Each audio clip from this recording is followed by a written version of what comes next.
ధ్యానించుకొని కొంత సమయము దేవుని యొక్క వాక్య భాగాన్ని మనము ఆలోచిద్దాం. బైబిల్ గ్రంథంలో నుంచి అపోస్తులైనటువంటి పౌలు గారు కొరింథీలో ఉన్నటువంటి సంఘమునకు రాయబడినటువంటి మొదటి పత్రిక. అపోస్తులైనటువంటి పౌలు గారు కొరింథీలో ఉన్న సంఘమునకు రాయబడినటువంటి మొదటి పత్రిక 15వ అధ్యాయము 15వ అధ్యాయము 19వ వచనాన్ని ఈరోజు మనము వాక్య భాగం కొరకై చదువుకొని దాన్ని ధ్యానిద్దాం. అపోస్తులైన పౌలు గారు కొరింథీయులకు రాసినటువంటి మొదటి పత్రిక 15వ అధ్యాయము 19వ వచనం. ఈ జీవిత కాలము మట్టుకే మనము క్రీస్తునందు నిరీక్షించిన వారిమైన ఎడల మనుషుల అందరికంటే దౌర్భాగ్యులమై ఉందుము. దేవుడి వాక్య భాగం మన మధ్య ఆశీర్వదించిన గాక. ఆమేన్. కుడి వచ్చిన అందరికీ ప్రభునామములో వందనములు. దేవుడు ఇచ్చినటువంటి సమయంలో దేవుని యొక్క వాక్య భాగంలో ఉన్నటువంటి కొద్ది మాటలు మనము వినుచున్నప్పుడు కొంచెం జాగ్రత్తగా వాటిని ఆలోచిద్దాం. ఎందుకంటే ఇక్కడ బైబిల్ గ్రంథంలో మనందరికీ తెలపడినట్టుగా ఒక మాట మనకి ఏం తెలుస్తున్నారంటే, అపోస్తులైనటువంటి పౌలు గారు కొరింథీలో ఉన్నటువంటి వాళ్లకు ఒక పత్రిక రాశాడు. ఈ కొరింథీ పత్రిక గురించి మీకు చాలాసార్లు చెప్పాను, గుర్తుందో లేదు. కొరింథీలో ఉన్నటువంటి వాళ్ళ గురించి, కొరింథీ పత్రిక గురించి పౌలు రాసినటువంటి 14 పత్రికల గురించి మీకు వివరించాను. అవి గుర్తున్నాయో లేదో కానీ, అయితే కొరింథీ పట్టణం గురించి మీకు కొన్ని విషయాలు చెప్పాను. కొరింథీ పట్టణం ఎట్లాంటిదని చెప్పాను మీకు గుర్తుందో కన్నా. కొరింథీ పట్టణంలో ఉన్నటువంటి సందర్భాలు కానీ కొరింథీ పట్టణాల గురించి వివరించినప్పుడు 4 బాగా చెప్పాను. దాంట్లో 4 పాయింట్లు ఎవరికైనా గుర్తున్నాయా? కొరింథీ పట్టణము మొట్టమొదటిగా అది వ్యాపారానికి బాగా ఉంటుంది. ఎందుకంటే అది సముద్ర తీర ప్రాంతంలో ఉంటుంది అన్నట్టుగా అక్కడ వ్యాపారం చేయడానికి బిజినెస్ బాగా జరుగుతుంది. ఇక రెండోది కొరింథీ పట్టణంలో ఏముందంటే ఇంకా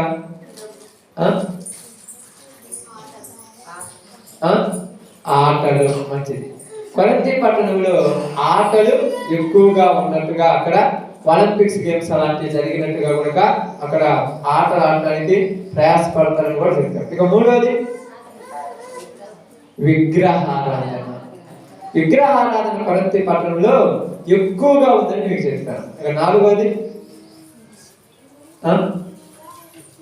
గుర్తుపెట్టు. నాలుగోది కూడా ఆలోచించండి, బయటకు వస్తుంది ఖచ్చితంగా.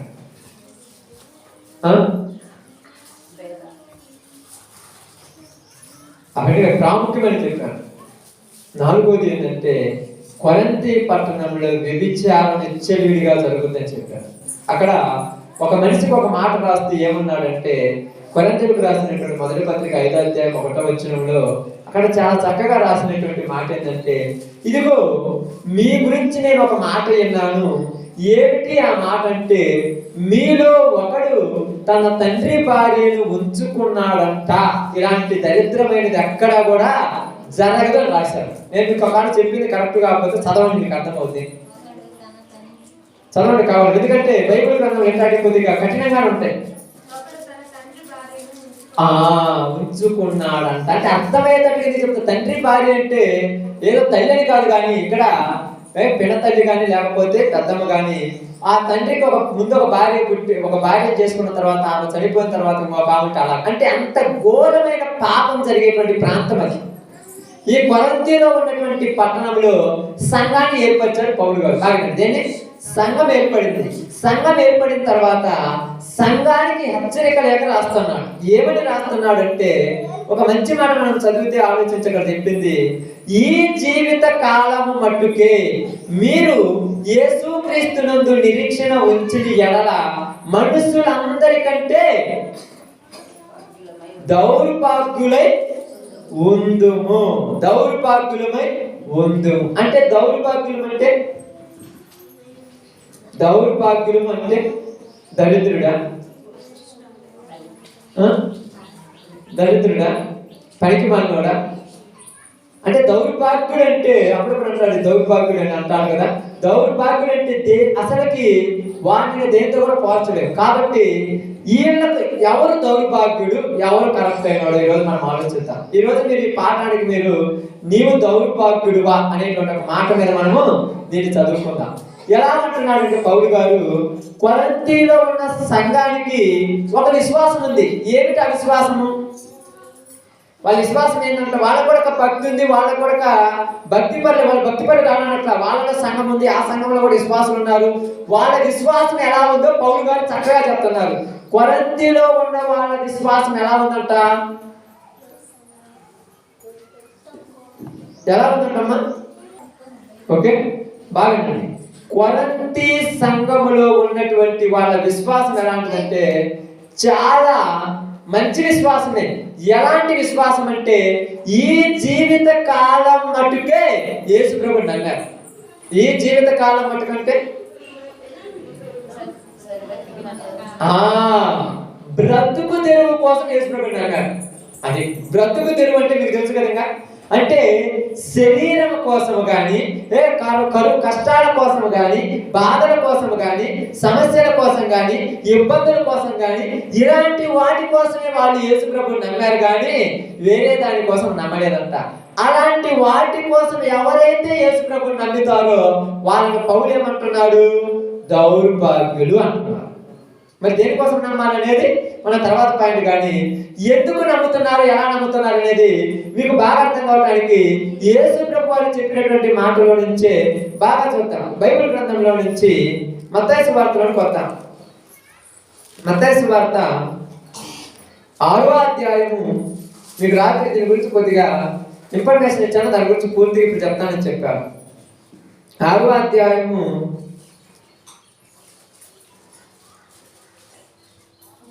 తీసారమ్మా? 25 నుంచి జాగ్రత్తగా చదువుదాం. అందువలన నేను మీతో చెప్పున్నది ఏమనగా, ఏమి తిందుమో ఏమి త్రాగుదుమో అని మీ ప్రాణమును గూర్చి అయినను, ఏమి ధరించుకొందుమో అని మీ దేహమును గూర్చి అయినను చింతింపకుడి. ఆహారము కంటే ప్రాణమును, వస్త్రముల కంటే దేహమును గొప్పవి కావా? బాగా ఆకాశ పక్షులను చూడుడి, అవి విత్తవు, కోయవు, కొట్లలో కూర్చుకొనవు, అయినను మీ పరలోకపు తండ్రి వాటిని పోషించుచున్నాడు. మీరు వాటి కంటే శ్రేష్ఠులు కారా? మీలో ఎవడును చింతించుట వలన తన ఎత్తు మోరడు ఎక్కువ చేసుకొనగలడు? వస్త్రముల గురించి మీరు చింతింపనేలా? అడవి పువ్వులు ఎలాగో ఎదుగుచున్నవో ఆలోచించుడి. అవి కష్టపడవు, వడకవు, అయినను తన సమస్త వైభవముతో కూడిన సొలొమోను సైతము వీటిలో ఒకదాని వలనైనను అలంకరింపబడలేదు. నేడుండి రేపు పొయ్యిలో వేయబడు అడవి గడ్డి పువ్వుడి దేవుడు అలాగా అలంకరించిన ఎడలా, అల్ప విశ్వాసులారా, మీరు మరీ నిశ్చయముగా వస్త్రములు ధరింపజేయును కదా. కాబట్టి ఏమి తిందుమో, ఏమి ధరించుకుందుమో, ఏమి త్రాగుదుమో అని చింతింపకుడి. అన్యజనులు వీటి విషయమై ఏంటంట విచారింతురు. అంటే ఇక్కడ మొత్తం సందర్భంలో మీరు ఏమని రాయబడిందంటే, బైబిల్ గ్రంథంలో మీకు ఒకసారి చెప్తున్నాను చూడండి. ఇవన్నీ మీకు కావాలని మీ తండ్రి అయిన దేవుడికి తెలియను. కాబట్టి ఏం చెప్తున్నాడు? చాలా మంచి మాట చెప్తున్నాడు. బాగా చాలా మంచి మాట చదువుతామా. కాబట్టి మీరు ఆయన రాజ్యమును, ఆయన నీతిని మొదట వెతుకుడి, అప్పుడు అన్నీ మీకు అనుగ్రహింపబడును. ఇక్కడ కొరింథీలో ఉన్నటువంటి సంఘంలో ఉన్న విశ్వాసులు ఎలాంటి వాళ్ళు అంటే, ఏమి తినాలి, ఏమి తాగాలి, ఏమి ధరించుకోవాలి అనే వాటి గురించి ఆలోచన కలిగిన వాళ్ళు పాపం. ఇప్పుడు ఆలోచన లేకుండా ఎవరికైనా ఉందా? ఎవరికైనా ఉందా? ఇక్కడ ఎవరికి లేదు. ప్రతి ఒక్కరు ఇక్కడ నిలబడ్డ మనం కూడా ఏమంటాం తెలుసా? రూపాయి లేకుండా రేపు పొద్దున బోధిని అడగట్టు అంటాం మనం. ఇప్పుడు ఎవరికి కూడా భక్తి లేకుండా ఉండి మనం అవిశ్వాసం చెప్పట్లా. ఇదిగో ఏమంటున్నాడు? అల్ప విశ్వాసులారా అంటున్నాడు. ఎవరిని ఇక్కడ అల్ప విశ్వాసులు అనేది? అక్కడ ఉన్నటువంటి వాళ్ళను మత్తయి సువార్తలో వాళ్ళతో మాట్లాడుతూ అంటున్నారు, మీరు చింతించుతున్నారు. ఏటి గురించి చింతించుతున్నారు? అంటే చింత అంతా ఏమి తినదమా, ఏమి త్రాగుదమా, ఏమి ధరించుదమా. ఇప్పుడు తినాలంటే ఏముండాలి? ఆహారం ఉండాలి. ఆహారాన్ని తింటాం. ఆహారాన్ని దేనికి తింటాం? బ్రతకటానికి. అంతేనా కదా? ఇప్పుడు ఆహారాన్ని తినాలి బ్రతకటానికి, అంతేనా? ఇంకా ఆహారం తినేది బలానికో బతకటానికో కాదు, కానీ శరీరాన్ని పోషించుకోవడానికి ఆహారం తింటాం, అంతే కదా? యేసుప్రభువు ఏమన్నాడు తెలుసా? ఇదిగో మనుషుడు రొట్టె వలన మాత్రమే కాదు కానీ. ఇప్పుడు 2 రోజులు తినకపోతున్నాం చచ్చిపోతారమ్మా?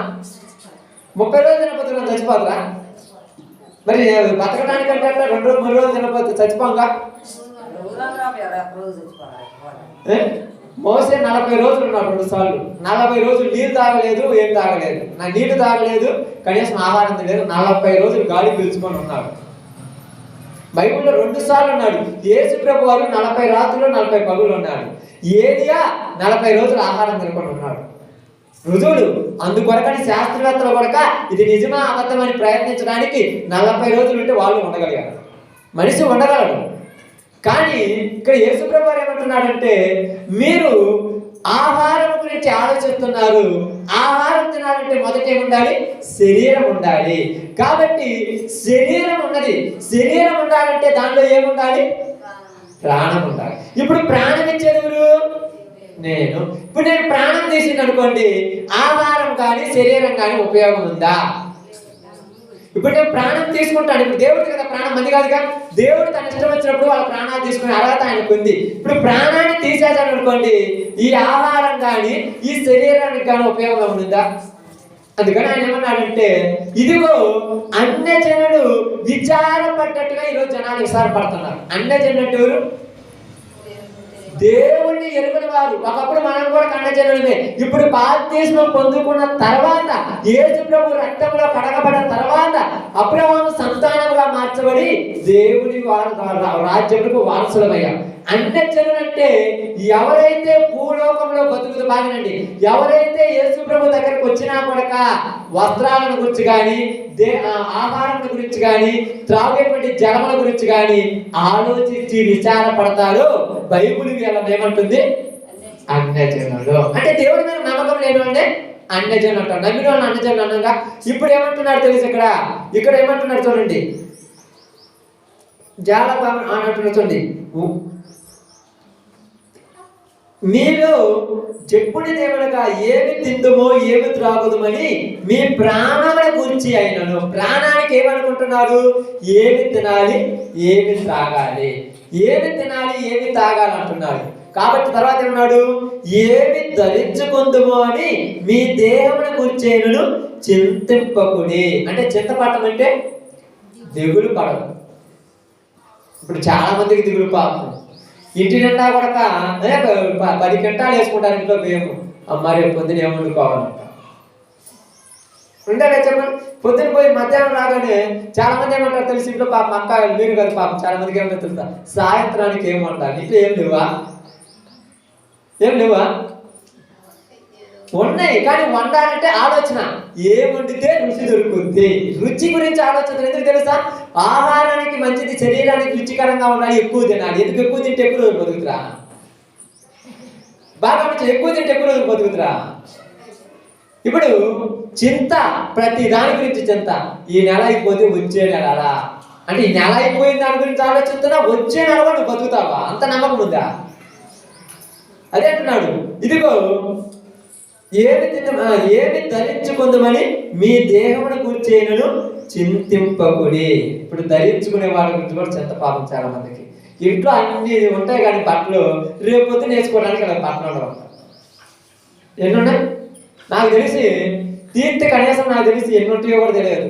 రేపు పొద్దున ప్రార్థన పోవడానికి బట్టలు లేవని ఈరోజు మేము కొనుక్కొచ్చుకుంటాం. అంటే ప్రార్థన పోవడానికి నీకు బట్టలే లేవు అనమాట. ఇప్పుడు విశ్వాసం గురించి నేను మాట్లాడుతున్నాను, అన్నిల గురించి మాట్లాడుతున్నా. అందుకని ఏమంటారు తెలుసా, నేను చాలా చాలా చెప్తుంటాను, ఇన్నుంటే ఏంటంటే అవన్నీ మంచివి కాదంట. మరి మంచి ఏంది, మంచి ఏంది, చెడు ఏంది నాకు అర్థం కాదా.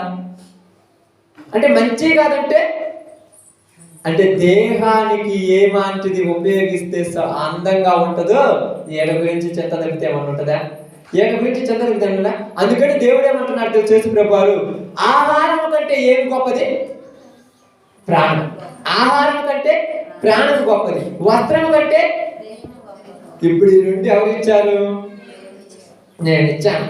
నేను ఇచ్చిన వాటికి నువ్వు ఎంత అలంకరణ చేసినాయి, ముక్కు వంక అయిన తర్వాత, మూతి వంక అయిన తర్వాత, కళ్ళు వంక అయిన తర్వాత నువ్వు ఎంత శస్త్రచికిత్స చేయించినా, ఎంత ప్లాస్టిక్ సర్జరీ చేయించినా ఏమన్నా అందంగా ఉంటారా? దేవుడు అలా పుట్టించను కదా. ఇప్పుడు నాకు పుట్టించినప్పుడు నల్లగా పుట్టించిన తర్వాత ఇల్లేం చేస్తాడు తెలుసా, అవి కొట్టుకొని ఈ కట్టుకొని అందంగా పట్టక ఎన్ని కట్టినా పడక శరీరంలో లేని అందం బట్టలలో వస్తుందా? బాగా గమనించండి, శరీరంలో లేని అందము బట్టలలో వస్తుందా? ఇప్పుడు ఇల్లేం చేస్తారు తెలుసా, అవి బాగుంటాయి, ఈ బాగుంటాయి, ఈ బాగుంటాయి. ఎన్ని చెప్పేది అపవాది. దీని గురించి తపన అంతా మనుషులు పాపం, వేరే దాని గురించి లేదు. యేసు ప్రభు గురించి తపన పడతానంటే అసలు బరువు పడతారా? రేపు ఇదిగో ఈ రోజు దేవుని యొక్క పని జరిగింది, రేపు ఏ ప్రాంతంలో సువార్త పెట్టాలి, ఎవరికి వాక్యం వినిపిద్దామని ఎవరికైనా తపన ఉండదా? ఏం తపనుంది? రేపు పొద్దున పొలంలో కలుపు తీయాలి, ఎంతమంది వస్తారో, పనులు వస్తారో రారో, ఎవరు ఉన్నారో లేరు, ఈ రోజు నుంచే దిగులు. చర్చిలో కూకున్నప్పటి నుంచే దిగులు పడుతుంటారు పాపం. ఏటి గురించి నువ్వు చింతపడటం ఎందుకు? అందుకన్నాడు ఆహారం గురించి కానీ దీని గురించి చింతపడుతున్నాడు. అయితే బైబిల్ ఏమని తెలుసా, మీ తండ్రి వీటిని మీకు అనుగ్రహిస్తాడా లేడా? అనుగ్రహిస్తే మరి ఆయన మీద నమ్మకం ఉండాలిగా. ఆయన మీద నమ్మకం లేదు, ఆదాము ఊరి మీద నమ్మకం లేదు, దేవుడి మీద నమ్మకం లేదు. నమ్మకం లేదు కాబట్టి ఏం కట్టుకున్నాడు, అంజూర పాకులు కట్టుకున్నాడు. అవి ఎంత తోడుంటే ఎండొద్దు ఎండిపోతాయి. ఆ దేవుడు ఆలోచించాడు, పిచ్చోడా నీ తెలివి ఎంత మాత్రము 10 నిమిషాల వరకే. నువ్వు ఎంత తప్పు చేసినా నేను పుట్టించుకున్నాను కాబట్టి, నేను నిన్ను పుట్టించాను కాబట్టి మళ్ళా నీకు ఏదో ఒకటి ఇవ్వాలని ఒక చర్మం చొక్కా తొలగించాడు. అది ఎండతే ఎండగా. దేవుడిచ్చేది విలువైనది, మనుషులు తయారు చేసుకునేది మధ్యలోనే పోయేది. దేవుడిచ్చేది విలువైంది, మనుషులు చేసుకునేది మధ్యలోనే పోయేది. అందుకని ఇక్కడ ఏమంటున్నాడంటే, దేని గురించి మీరు చింతపడకుడి. మరి మీరు ఏం చేయాలంటున్నాడు, మొదట ఆయన నీతిని, ఆయన రాజ్యమును వెతకండి. దేని వెతకాలని చెప్తున్నారమ్మా, నీతి రాజ్యం. దేవుని నీతిని, దేవుని రాజ్యాన్ని వెతకమంటున్నాడు. ఇప్పుడు దేవుని రాజ్యం గురించి ఎవరికైనా తప్పనుందా? దేవుని నీతి, అసలు నీతి అంటే ఏంటో తెలుసా? ఈరోజు నీతి అనేది భూమి మీద కరువైపోయింది. నీతి ఎక్కడ చూసినా కాన రావటం లేదు. నీతిమంతుడు ఒక్కడును లేడు. అసలు నీతిమంతుడు అనేవాడు లేడు. నీతిమంతుడు ఎవరైనా ఉంటే ఎలా బతకాలి తెలుసా? ఈ భూమి మీద ఎలా బతకాలి చెప్తున్నారు బైబిల్.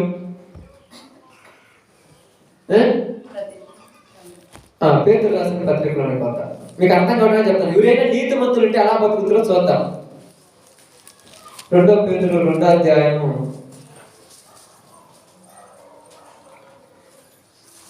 7వ వచనం.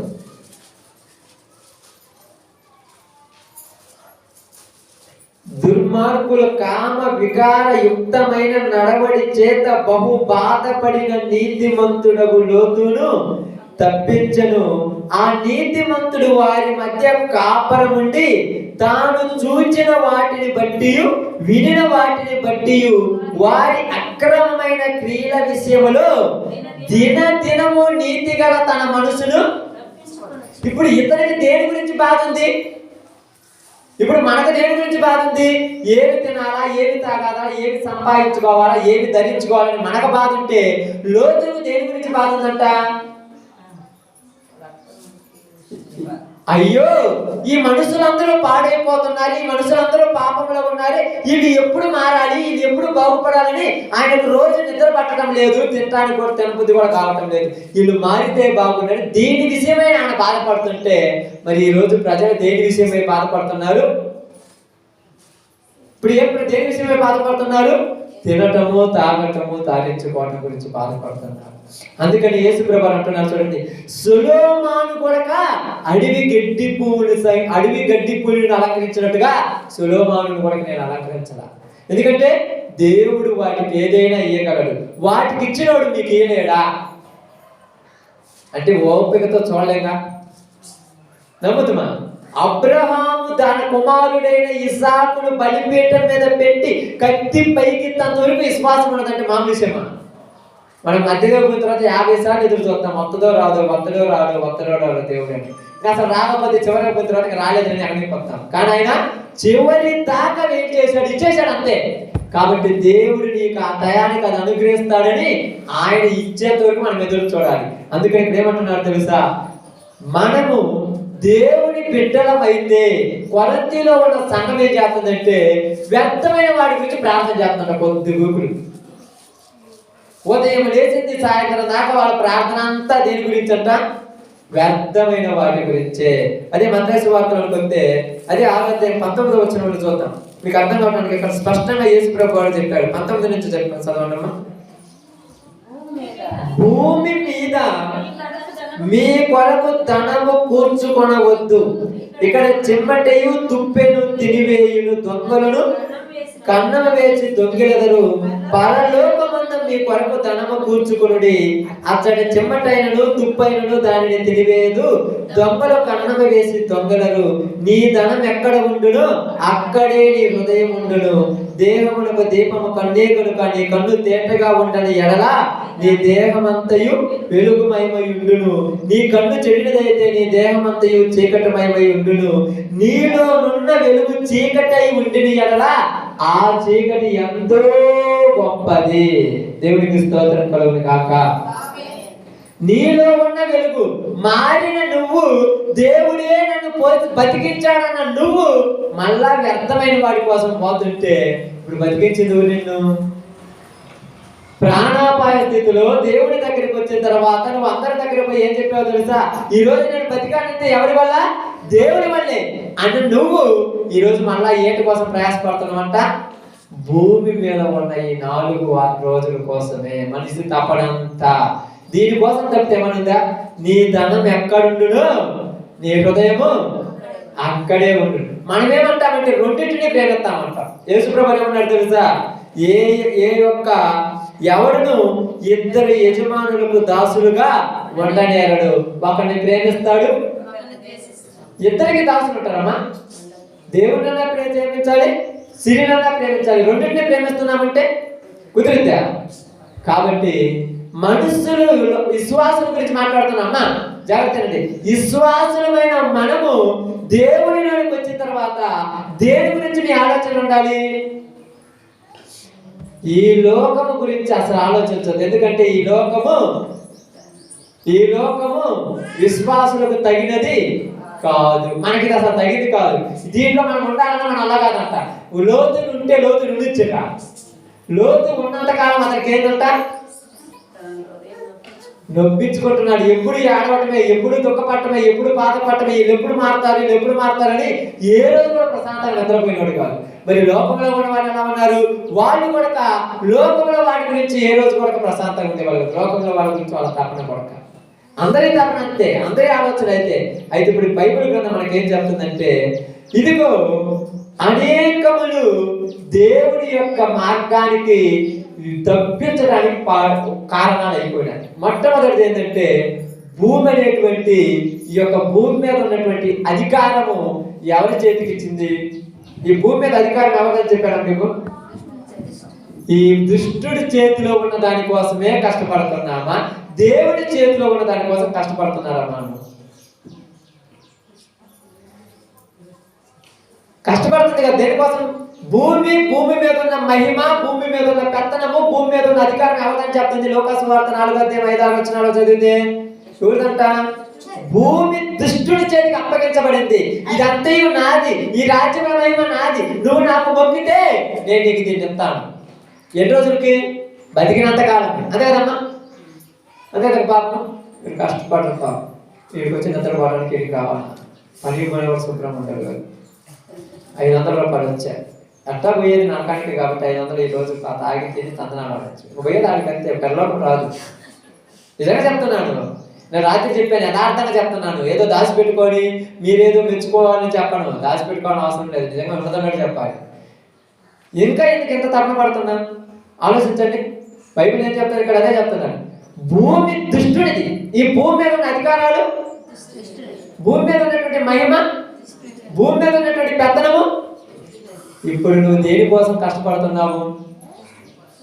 దేనికోసమేనా వేరే దానికోసమేనా? అయితే దేవుడు మొట్టమొదట భూమి మీద ఉన్న అధికారాలు దేవుడు దుష్టుడికి ఇచ్చాడు. ఇక రెండోది దుష్టుడికి ఏమి ఇచ్చాడంటే, బాగా గమనించి ఆలోచించండి. బైబిల్ గ్రంథంలో నుంచి ప్రకటన గ్రంథం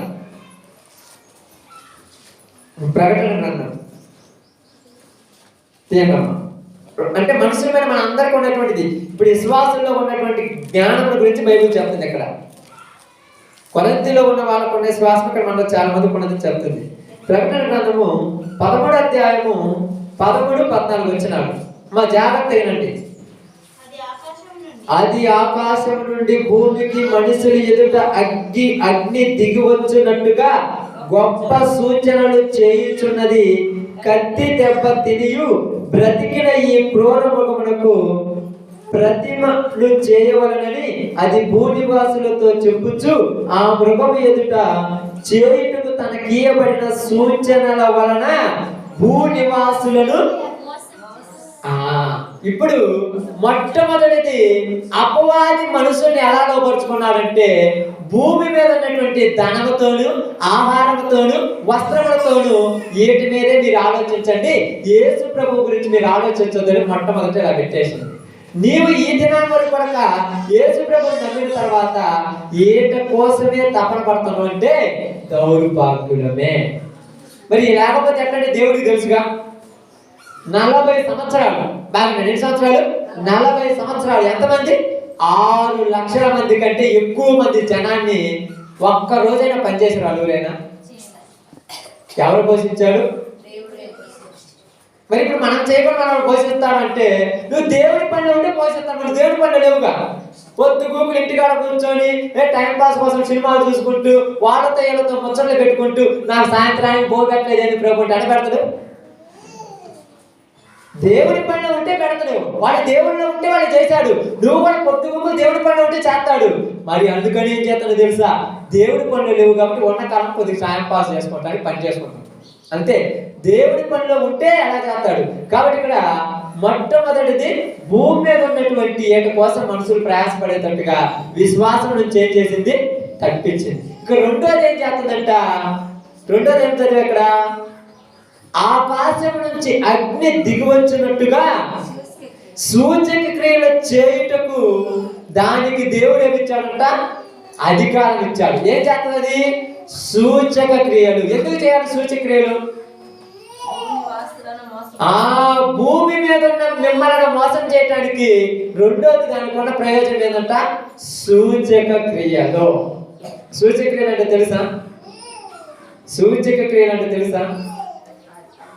ఈరోజు మొట్టమొదటిగా ప్రయాసపడే జనాలలో తిండి కోసము, గుడ్డ కోసము, నీళ్ళ కోసం ప్రయాసపడే, ఇల్లు కోసం ప్రయాసపడే వాళ్ళు ఒకళ్ళైతే, రెండో రకంలో ఉన్నటువంటి వాళ్ళు ఏం తెలుసా?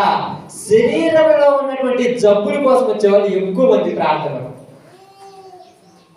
199 మంది వాళ్ళే. ఇక్కడ మనం కూడా చాలా మంది మనం ఏమనుకుంటాం తెలుసా? ఏందయ్యా మరి దేవుడు తీసేస్తారు కదా. ఆయన తీసేస్తుంది కాదనంటదిగా. ఇప్పుడు పోతే మనకి రాదు. తిమోతికి ఏమొచ్చిందని చెప్పింది బైబిల్లో? జబ్బులో ఉన్నాడు. ఏలియా కూడా రోగం వచ్చింది. ఇప్పుడు ఏలియా చనిపోయినటువంటి ఎలీషా ఇప్పుడు చనిపోయినటువంటి ఒక శవాన్ని లేపినప్పుడు ఏళ్ళ కూడా రోగాలు వచ్చినప్పుడు మరి ఎందుకు పెట్టుకోలేకపోయారు? పౌలు కూడా కొద్దిగా అనారోగ్యం వచ్చింది అప్పుడప్పుడు. తిమోతి కూడా అనారోగ్యం ఉంది. ఇదిగో తిమోతి ఎపఫ్రదీతు అనేటువంటి వ్యక్తికి అక్కడ అతనికి కూడా కొద్దిగా జబ్బు పడింది. ఇలా జబ్బులు అందరి జబ్బులు బాగు చేసిన ఇలా జబ్బులు ఎందుకు బాగు చేసుకోవాలి? వీళ్ళు వీళ్ళ గురించి ఆలోచించారా? వాళ్ళు దేవుడి గురించి ఆలోచించారు. మరి వీళ్ళందరూ దేవుడి గురించి ఆలోచించారు? అద్భుతాల గురించి ఆలోచిస్తున్నారు. కడుపులో నొప్పి పోతే ప్రార్థనకు వస్తాం, కాళ్ళు నొప్పులు పోతే ప్రార్థనకు వస్తాం, చెవి నొప్పి పోతే ప్రార్థనకు వస్తాం. వస్తారా? బైబిల్ గ్రంథంలోకి వెళ్తాం. మత్తయి సువార్త 11వ అధ్యాయము. మత్తయి సువార్త 11వ అధ్యాయము. బాగానండి. మత్తయి సువార్త 11వ అధ్యాయము.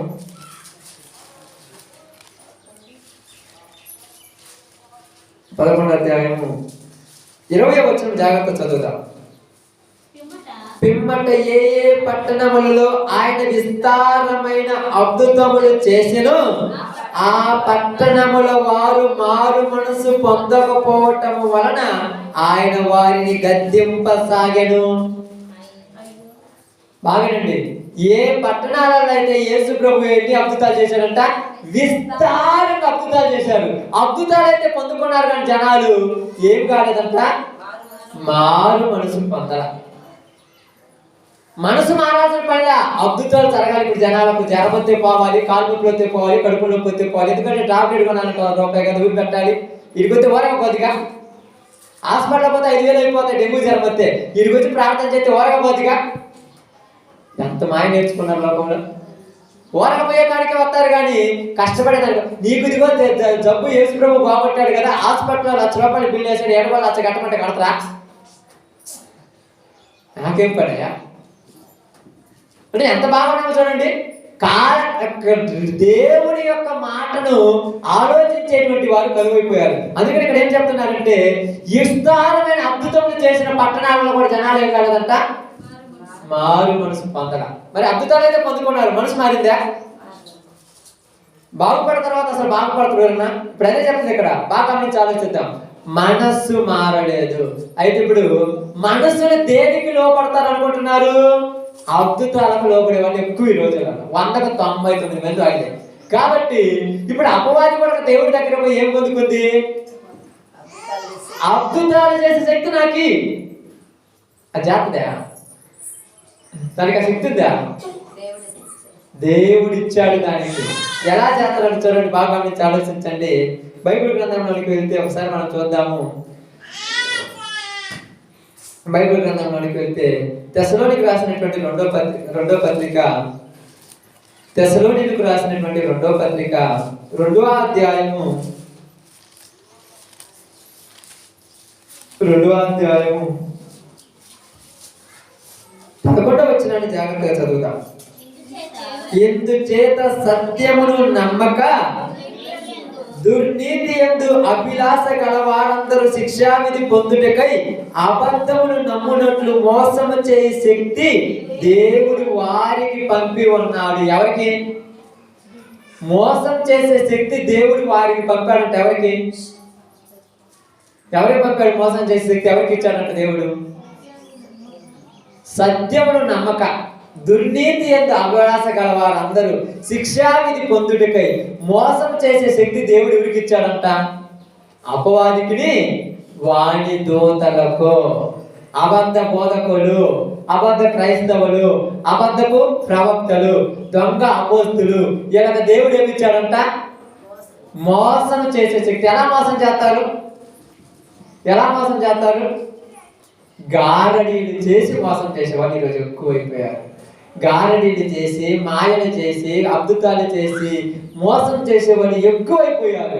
అయితే ఈరోజు జనములు కావాల్సింది కూడా ఇదే. అంతే కదమ్మా? ఈ కావాలి, నేను కావాలా, ఈ కావాలి, నుంచి ఏం అవసరం లేదు, ఇయే కావాలి ఏం గురించి ప్రయాసపడుతున్నాడు. ఎందుకంటే మీరు అనొచ్చు, నిజంగా బైబిల్లో ఉందా అంటే ఉన్నాయి. బైబిల్లో చాలా స్పష్టంగా ఉన్నాయి, అన్నీ ఉన్నాయని చెప్పాడు. ఎందుకు చెప్తున్నాడంటే, బైబిల్ గ్రంథంలోకి వెళ్ళినప్పుడు పాత నిబంధనలోకి వెళ్తే కొద్దిగా చూద్దాము. పాత నిబంధన కాలం అయిపోయిన తర్వాత కొత్త నిబంధన కాలంలోకి వద్దాం. పాత నిబంధన కాలంలో మీ అందరికీ తెలిసిందే, నిర్గమకాండంలోకి వెళ్దాం. మీ అందరికీ తెలిసింది, ఇది తెలియనిది ఏమి లేదు. నిర్గమకాండంలోకి వెళ్ళండి.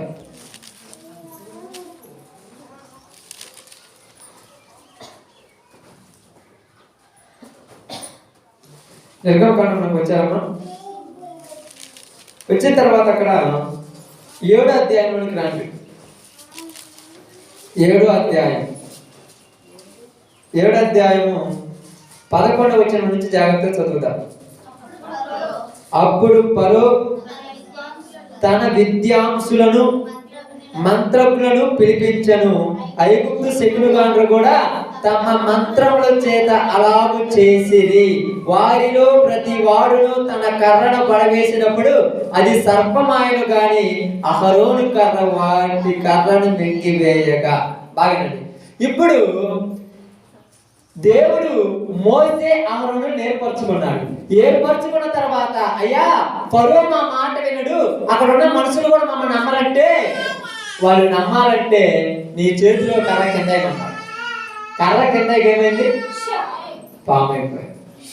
కర్ర కింద అయితే ఏమైంది? పాము అయిపోయింది. ఇప్పుడు పాము అవగానే మోసే ఏమనుకున్నాడు తెలుసా? కర్ర పాము అయింది కాబట్టి ఆ ఫరో నన్ను నమ్మేస్తాను అనుకున్నాడు. ఫరో అంత పిచ్చోడా? ఓ మోసే, నీలా నేను ఎంతో మందిని చూశానని వాళ్ళ దేశంలో ఉన్నటువంటి విద్వాంసులు, మంత్రగాళ్ళను, శకునగాళ్ళను వాళ్ళందరినీ పిలిపించాడు. ఇదిగో ఈ మోసే కర్రను పాము చేశారు, మీరు కూడా చేయమన్నారు. వాళ్ళ కర్రల కింద ఏమేమి ఇప్పుడు ఏం చేయాలి? బాగా ఆలోచించండి. ఇప్పుడు మనకేం తెలుసు? మోసే కర్ర వాటిని మింగేసి నువ్వు కావాలి. ఇప్పుడు అవసరమా?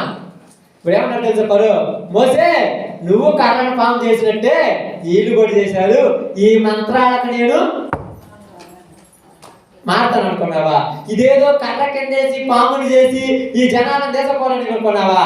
అంత లేదు. మంత్రం వల్ల అందరికీ మంత్రాలు ఉన్నాయి అన్నారు. రెండో పాయింట్లోకి వచ్చినప్పుడు మనం చూద్దాం. అదే యొక్క నిర్గమకాండము 7వ అధ్యాయము 22వ వచనం కూడా రాద్దాము. ఐగుప్తు శకునగాండ్రు కూడా తమ మంత్రముల వలనట్లు చేయగా యెహోవా చెప్పినట్టు ఫరో హృదయము కఠినమాయెను, మోసే అహరోనుల మాట వినకపోయిరి. ఆ ప్రాంతంలోకి వెళ్ళిన తర్వాత కర్రలతో నీళ్ళను కొట్టగా నీళ్ళని ఏమైందంట? రక్తంగా మారిపోయి అంట. ఇప్పుడు అన్నాడు, ఫరో నువ్వు ఇశ్రాయేలీను బయటికి తీసుకురాకుండా ఇశ్రాయేలుని విడిపించి యెహోవా దేవుడిని నువ్వు నమ్మకపోతే ఈ నీళ్ళను చూడు దేవుడు ఎలా చేశాడంటే, అని పిచ్చోడా, మా వాళ్ళు కూడా చేస్తారని ఇప్పుడు కూడా మంత్రగాళ్ళని పిలిపిస్తే వాళ్ళు కూడా ఆ నీళ్ళను కొడితే ఆ నీళ్ళు ఏమేమి? ఇప్పుడు ఎవరు నమ్మాలి? బాగా గమనించండి. ఇప్పుడు ఎవరు నమ్మాలి? మంత్రగాళ్ళు కూడా నీళ్ళని చేశారు. ఇక తర్వాత మళ్ళీ ఒక పాయింట్ కూడా వద్దాం. చూడండి 8వ అధ్యాయం 7వ వచనం కూడా చూడండి. శకునగాండ్రు కూడా తమ మంత్రములను వలన అలాగ చేసి ఐగుప్తు దేశముల మీదకి కప్పలను రాజేశాను. ఇప్పుడు మోసే ఏం చేశాడు? ఆ దేశం మీదకి కప్పలను రప్పించగానే ఫరో హృదయం కఠినంగా మారింది అనుకున్నారా? ఏమన్నాడు తెలుసా? ఇదిగో మాలో ఉన్నటువంటి మంత్రగాళ్ళు శకునగాండ్రు కూడా ఆ దేశం మీదకి కప్పలు రప్పించారు. ఇప్పుడు ఏం చేయాలి చెప్పండి? జనాలు ఏది నమ్ముతున్నారు? ఇప్పుడు ఏం చెప్పు? అద్భుతాలు అన్ని చేస్తుంటారు. ఇక్కడ చివరికి వచ్చిన తర్వాత బాగా గమనించి ఆలోచిస్తే మనం ఏమనుకుంటాం? చాలా మంది ఏమంటారు తెలుసా? మంత్రాలు అంటారు. ఎవరు చెప్పారు? మంత్రాలు నేటి దినం వరకు కూడా ఉన్నాయి. నేటి దినం వరకు కూడా అంతరాలు కడితే మీకున్న జబ్బులు పోతాయి. నేను చెప్తున్నాను బాగా. ఎవరైనా లేదంటే నా దగ్గర తీసుకున్నాడు చెప్తాను. అంతరాలు కడితే విభూతి పోతే మీకున్న జబ్బులు పోతాయి. పోయింది ఎందుకు ఆ జబ్బులు పోగొడుతున్నాయంటే దేవుడి దగ్గరికి రాకుండా చేయాలని మనం. మీరు అనొచ్చు పాత నిబంధనలో ఉన్నాయా, కొత్త నిబంధనలు లేవంటారేమో. కొత్త నిబంధనలు కొత్త. అపోస్తుల కార్యములు అంటారండి. అపోస్తుల కార్యములు తీసారు. అపోస్తుల కార్యములు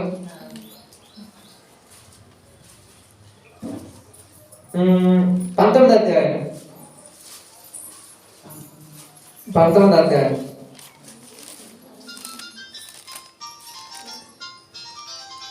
11వ అధ్యాయం 11వ వచనం ఒకసారి చదువుదాం.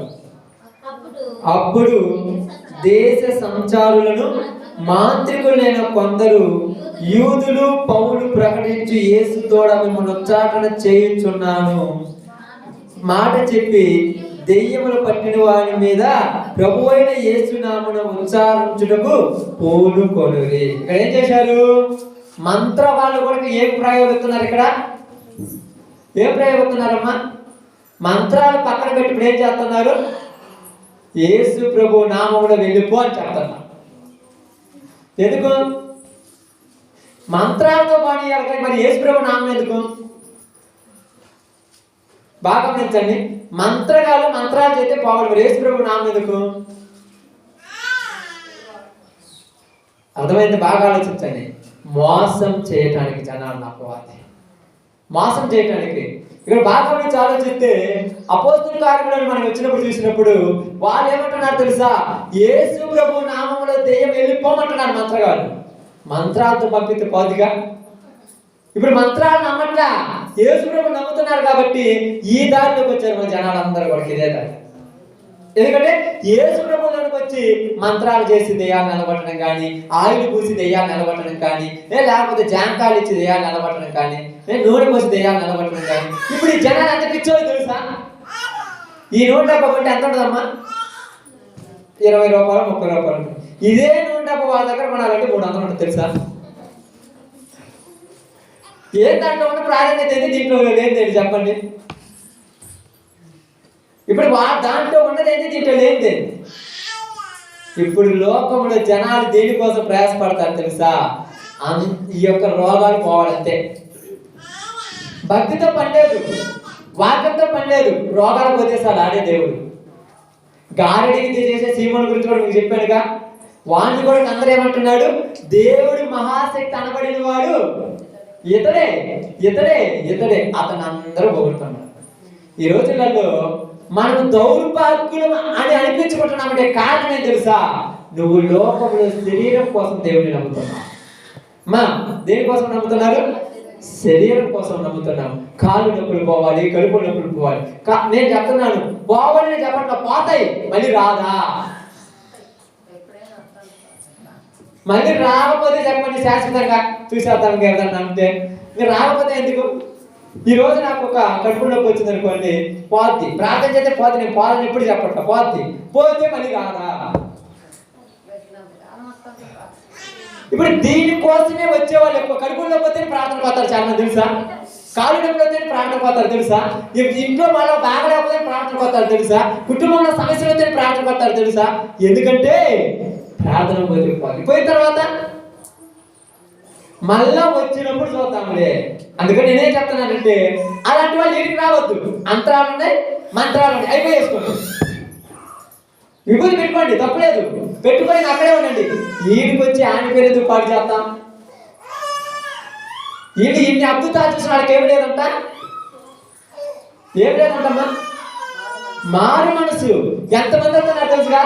మనసు మారిందా? అది మరి దేనికోసం వస్తున్నారు? మనసు మారిందా? సూచనలు, అద్భుతాలు, సూచక క్రియలు ఎన్ని రోజులు కావాలి? దేనికోసం కావాలి? పాపం నుంచి ఆలోచించండి. ఎలాంటి వాళ్ళు ఉన్నారు చెప్తాను, నీకు అర్థం కావటానికి చెప్తాను. చూడండి, బైబిల్ గ్రంథంలో నుంచి అపోస్తుల కార్యములు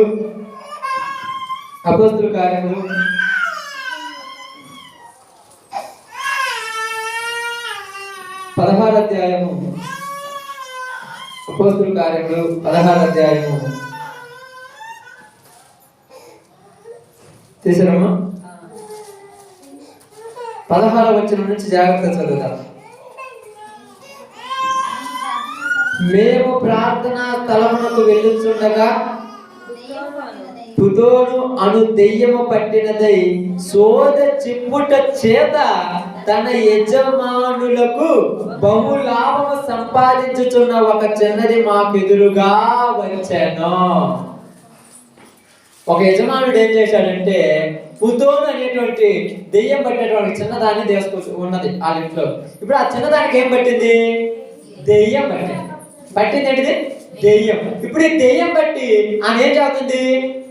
సోద చెబుతుంది. సోద అంటే ఏంటిది? చూడమ్మా, జరిగేది జరగబోయేది మొత్తం చెప్పారు. జరిగింది చెప్తుంది, జరగాల్సింది చెప్తుంది, అది చెప్తుంది, ఇది చెప్తుంది. మనం ఏమంటామంటే నిజంగా అందరూ చెప్తారు, చెప్పరని బైబిల్ చెప్తారు. ఎలా చెప్తారంటే కళ్ళు మూసుకుంటే వాళ్ళకి అన్నీ కనపడతాయి. ఎవరది? అది బయట. ఎవరది?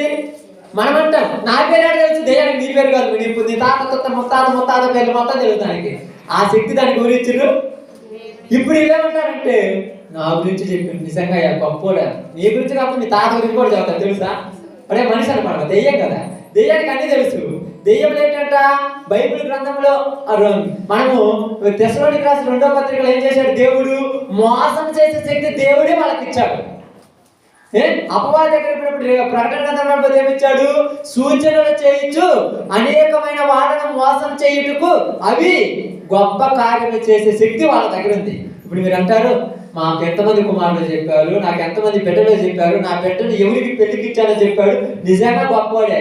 ఇంకా అది కాదు, నీ బిడ్డ కడుపులో ఏముందో కూడా చెప్తున్నాడు. అదేంటిది? దెయ్యం, అపవాది. అపవాది తెలియదు ఏమని ఉందా? లోకమంతా తెలుస్తాను, దానికి తెలియదు ఉందా?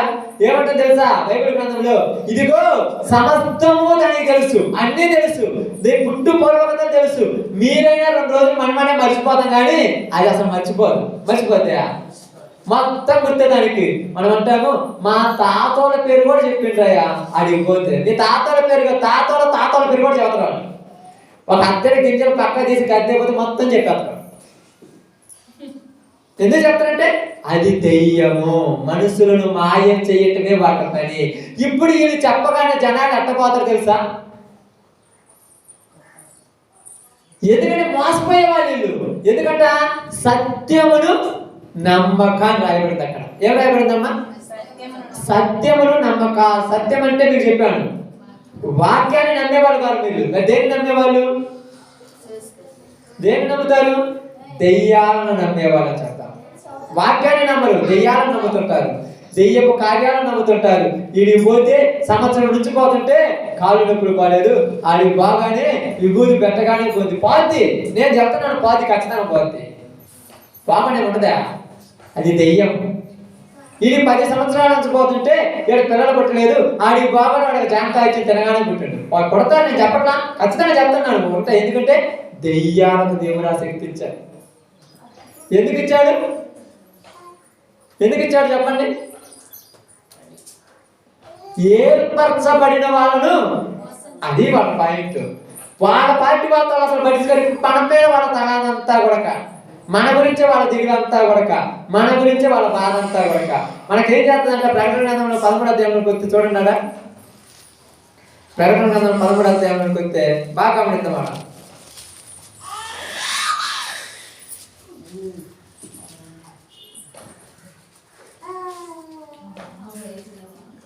6వ వచనం చదవండి.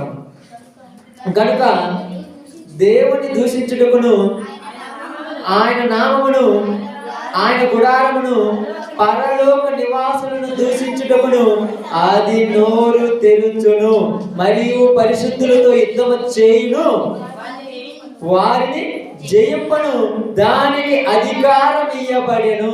ప్రతి వంశము మీదను, ప్రతి ప్రజ మీదను, ఆయా భాషల మాట్లాడు వారి మీదను, ప్రతి జనము మీదను దానికి అధికారం ఇయ్యబడెను. భూనివాసులందరూ అనగా జగదుత్పత్తి మొదలుకొని వధింపబడిన గొర్రెపిల్ల యొక్క జీవ గ్రంథమందు ఎవరి పేరు రాయబడలేదో వారు ఆ మృగమునకు నమస్కారము చేయుదురు.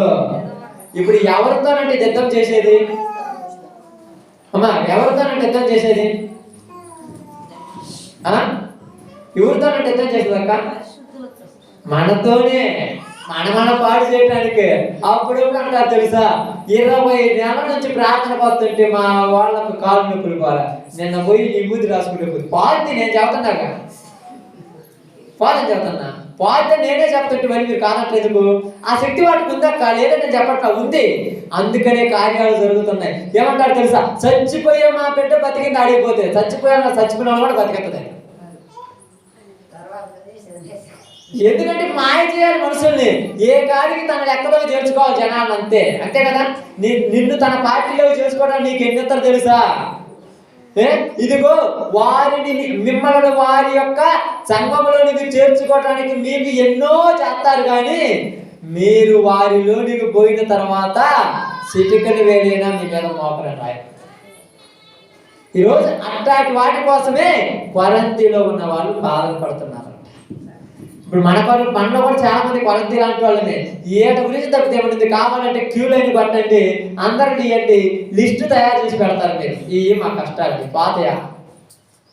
యేసు ప్రభు తీర్చేవాడు, ఆయన చేత కదా.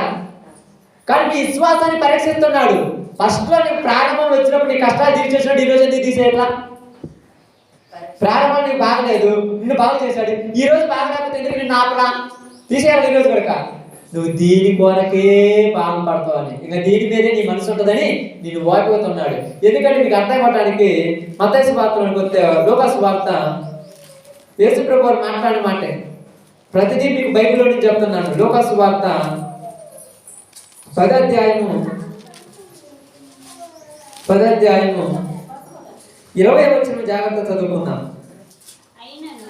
అయినను దెయ్యములు మీకు, అమ్మ 18 చదవండి అమ్మ, బాగుంటుంది. 17 చదవండి. 17 నుంచి. ఆ 70 మంది శిష్యులు సంతోషంతో తిరిగి వచ్చి, ప్రభువా, దెయ్యములు కూడా నీ నామమున మాకు లోపడుతున్నావని చెప్పగా, ఆయన సాతాను మెరుపువలే ఆకాశం నుండి పడుట చూచి తిని, ఇదిగో పాములను తేళ్లను త్రొక్కుటకును శత్రువ బలవంతుల మీద మీకు అధికారం అనుగ్రహించి ఉన్నాను, ఏదియు నీకెంత మాత్రమును హాని చెయ్యదు. అయినను దెయ్యములు మీకు లోబడుచున్నవని సంతోషింపక మీ పేర్లు పరలోకంలో రాయబడ్డావని సంతోషించండి. ఇప్పుడు దేని గురించి సంతోషపడాలి జనాలు? మీ పేర్లు పరలోకంలో రాయబడినందుకు సంతోషపడాలి. దెయ్యాలు పోతున్నాయి ప్రార్థన చేద్దని సంతోషపడద్దు. అక్కడ అన్నా తెలుసా, ప్రభువా, నీ నామములో మేము ప్రార్థన చేయగానే దెయ్యములు కూడా మాకు లోబడుతున్నామంటే యేసు ప్రభు ఎమ్మటేమన్నాడు తెలుసా, పిచ్చోళ్ళారా, ఆకాశం నుండి మెరుపు వలె సాతాను పడింది, ఇక మీ ఆటలు సాగం. అది కూడా చేస్తుంది, అది కూడా కార్యాలు చేస్తుంది, దానికి కూడా శక్తి ఉంది. ఇప్పుడు జనాలు నేను మీ కాడికి రావాలా వాళ్ళ కాడికి రావాలా అర్థం కాక అది ఎక్కువ చేస్తుంది కాబట్టి దాని దగ్గరికి పోతారు. అర్థమైందా? ఇప్పుడు దాని దగ్గరికి పోతారు, దాని గురించే తప్ప దాని గురించి ఆలోచన, దాని మీదే. అందుకే ఎంత చెప్పినా నీ మాట అంటారా, ఎంత సంవత్సరాలు చెప్పి ఎంటర్ నీ మాట చూద్దాం, ఒక్కసారి బాగుపడతారని అంటాడు. యేసు ప్రభు కూడా మంచోడే, ఒక 500 ఇస్తే చెల్లుబాదని 500 ఇచ్చేస్తారు. ఎందుకంటే పూతోనని చిన్నదానికి దెయ్యం పట్టింది, సోద చెప్పటం వలన అదేం చేస్తుంది, డబ్బుల కోసం సోద చేస్తున్నారు. ఇప్పుడు వీళ్ళు కూడా ఏమనుకున్నారంటే లోకంలో వాళ్ళు కూడా ప్రార్థన చేసిన తర్వాత బాగుపడితే డబ్బులు ఇస్తే అయిపోతుంది అనుకుంటున్నారు జనాలు. అట్లా అలవాటు చేసుకున్నారు జనాలు. మనం ఏం చేస్తాం, అట్లా అలవాటు అయిపోయింది. మనం బాగుపడ్డగా దేవుడికి ఏమిస్తావు, ఏమి తీయటానికి ఏమిందమ్మా, నీ హృదయం దేవుడికి ఇస్తామని అడిగే వాళ్ళు ఉన్నారా? అలవాటైపోయారు. భూమి మీద బతుకు తెరువు కోసం యేసు ప్రభువుని ఆధారం చేసుకున్న వాడిని బైబిల్ ఏమంటుందమ్మా, దౌర్భాగ్యుడు. దౌర్భాగ్యంగా బతికితే బతకపోతాం. బతుకు ఊరి బతకమన్నారమ్మా, దౌర్భాగ్య బతుకు ఎందుకు అవసరమా? ఈరోజు చాలా మంది కూడా ఏట కోసమే ప్రార్థన పడుతున్నాం, కానీ పరలోకం కోసం వచ్చే వాళ్ళు ఉన్నారు చెప్పండి. పరలోకం కోసం ఎవరు వస్తున్నారు అసలు ఆలోచించండి. ఏట గురించే ఇల్లులు కావాలి, పొలాలు కావాలి, ఆస్తులు కావాలి. ఏదైనా నీతో వస్తుందా? ఇంకా వచ్చే అయితే మామూలు కొంటారు జనాలు, ఇంకా దేశంలో అయితే మామూలు కొంటరా, ఏది కూడా రాదు. లచ్చలు తగలబెడతావు. దేవుడి యొక్క ఆత్మల కొరకు ఎంత తగలబెడుతున్నాం, ఎంత దాచిపెట్టుకుంటున్నాం. మీ కొరకు తనని ఆడ దాచిపెట్టుకోమన్నాడు ఆయన. అసలు పరలోకం లేదుగా, అది ఇలా పాయింట్. ఉంటే ఇలా ఆలోచన ఉండేది. ఎందుకంటే మన బైబిల్ గ్రంథం చెప్తున్న ఒక మాట మీకు గమనిస్తాను, ఆలోచిద్దాము. పిలుపులకు రాసిన పత్రిక అనుకుంటాను,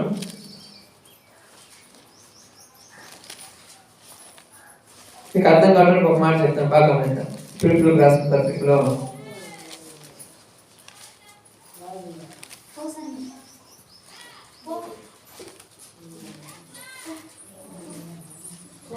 3వ అధ్యాయం 20వ వచనం చదవండి. 3వ అధ్యాయం 20వ వచనం ఏందమ్మా, మన పౌరస్థితి పరలోకమందు ఉన్నది, అక్కడ నుండి ప్రభువైన యేసుక్రీస్తును రక్షకుని నిమిత్తము కనిపెట్టుకొని ఉన్నాము. బాగా గమనించండి, ఇక్కడ ఏమంటున్నాడు, మన పౌరస్థితి పరలోకమందు ఉన్నది. పౌరస్థితి అంటే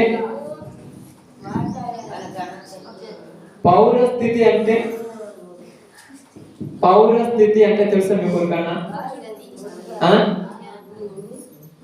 మా పౌరస్థితి అంటే తెలుసా? ఇప్పుడు మీ పౌరస్థితి ఎక్కడుంది చెప్పండి. అంటే దేవుళ్ళ గురించి పక్కన పెట్టండి. మీ పౌరస్థితి ఎక్కడుంది? మీ పౌరస్థితి అంటే పౌరత్వం అంటే తెలుసా? హక్కు. మీ హక్కులు ఎక్కడున్నాయి? భారతదేశంలో మీ హక్కు ఉంది. మనందరి హక్కులు భారతదేశంలో, ఆంధ్రప్రదేశ్లో, ప్రకాశం జిల్లాలో, కొనకలమెట్లో, సింతకుంట్ల గ్రామంలో vote card, Aadhaar card, ration card ఇయే హక్కులు. కాబట్టి మనము కూడా ఏదైనా కేసు పెట్టవచ్చు, ఏదైనా చేయొచ్చు. అందుకే తెలుసా, నేను భారతదేశ పౌరుడిని అని చెప్పుకుంటాం అప్పుడప్పుడు. అంటే చదువుకున్న వాళ్ళు తెలుసు, మేము భారతదేశ పౌరులము, మేము భారతీయులు అంటాం. కాబట్టి బైబిల్లో ఇక్కడ పౌలు గారు ఏమంటున్నారంటే, మీ హక్కు ఎక్కడుందంట? మీకు అక్కడ ఉన్నాయి ఆధార్ కార్డు, రేషన్ కార్డు అక్కడ ఉన్నాయి, అక్కడ మీకు ఉన్నాయి. కాబట్టి ఇప్పుడు మీరు ఎక్కడ వచ్చేటువంటి వాటి గురించి మీరు ఆశపడాలి? పరలోకంలో వాటి గురించి మీరు ఆశపడాలి. మీ పౌరస్థితి అక్కడ ఉంది, మీకు హక్కులు అక్కడ ఉన్నాయి, మీ వారసత్వం అక్కడ ఉంది, మీ యొక్క అర్హతలు అక్కడ ఉన్నాయి, మీకు అధికారం అక్కడ ఉంది, మీ పేర్లు అక్కడ అది అక్కడ రాయబడితే మీ పౌరస్థితి ఉంటుంది. రాయబడకపోతే మరి నీ పేరు అక్కడ రాయబడిందో లేదో నీకే తెలియదు. కాబట్టి ఇప్పుడు అక్కడ మనం ఉంటే ఇక్కడ దాని గురించి ఆలోచిస్తామా? బాగా గురించి ఆలోచించండి. మన యొక్క స్వస్థలం ఇది. ఇక్కడ మన స్వస్థలం ఉన్నప్పుడు మనం వేరే ఊరికి పోయినప్పుడు అక్కడ ఏదైనా కొనుక్కోవడానికి ఇష్టపడతామా? మనం ఏ రోజైనా ఆ ఊరికి పోయాలి కాబట్టి ఎందుకు మనం అనుకుంటాం. అంటే ఇప్పుడు ఏదైనా పండుగ కొన్నాను అక్కడ కొన్నా తెలుసా, ఏదైనా పొలాలు కానీ స్థలాలు కానీ కొనుక్కోమంటే మాది ఆ ఊరు మాకెందుకు అంటాం. మరి ఇక్కడ స్థలాలు పొలాలు కొనుక్కోవాలంటే ఏమంటారు తెలుసా? ఆధార్ కార్డు అక్కడ మార్పించుకోవాలి. అప్పుడు కొన్ని రోజులు అక్కడ మార్పించుకొని అక్కడ అడ్రస్ పెట్టుకొని అక్కడ కొనుక్కొని అక్కడ రిజిస్ట్రేషన్ చేసుకొని మళ్ళీ అక్కడికి వచ్చేటప్పుడు ఏం చేస్తారు తెలుసా? అమ్ముకొని వచ్చేస్తారు. అది శాశ్వతం కాదుగా, స్థిరత్వం ఇదేగా. కాబట్టి బైబిల్ కూడా ఏం చెప్తుందంటే మనకు, మీకు ఈ లోకం శాశ్వతము కాబట్టి ఇక్కడ మీకు ఏమీ వద్దు, తినాలి, ఉండాలి, బతకాలి అనే దాని గురించి కాదు మీరు ఆలోచించాల్సింది. బతికినంత కాలం నా పరలోకం కొరకు నేనేమి సంపాదించాలని బతకాలి. ఎందుకంటే పరలోకంలోనికి వెళ్ళిన తర్వాత బాగండి, పరలోకంలోనికి వెళ్ళిన తర్వాత అక్కడ నీకు ఏముండాలి? ఉండటానికి ఇల్లు ఉండాలి, తినటానికి తిండి అంటే అక్కడ ఉండదు, ఉండటానికి ఇల్లు ఉండాలి, అక్కడ ధనం ఉండాలి, అర్హతలు ఉండాలి, ఘనతలు ఉండాలి, ఆత్మలు ఉండాలి. మరి ఎన్ని సంపాదించుకున్నావు? ఆడికి పోయిన తర్వాత నీ ఆత్మలంటే నేను ఎవరికి సంపాదించలేదంటే నువ్వు దౌర్భాగ్యుడవు. ఏమి లేకపోతే దౌర్భాగ్యుడే కదా. ఇక్కడ అంటారు తెలుసు, అంత దౌర్భాగ్యుడు వీటికి ఏమి లేదంటారు. అయిపోయిన తర్వాత ఏమి లేకపోతే దౌర్భాగ్యుడే కదా.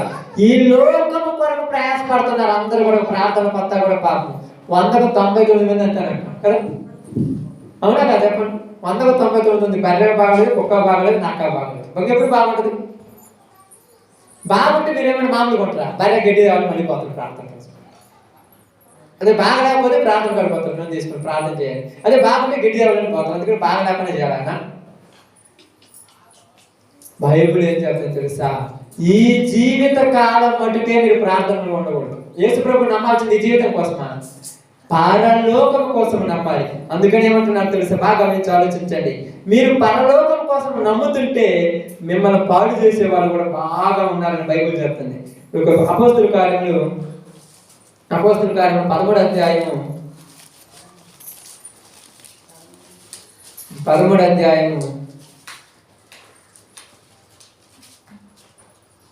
8వ వచనం నుంచి జాగ్రత్తగా చదువుదాం.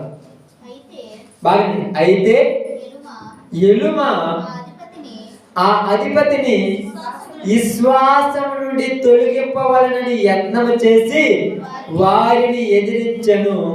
ఎలుమ అని పేరునకు గారడి వారని అర్థము.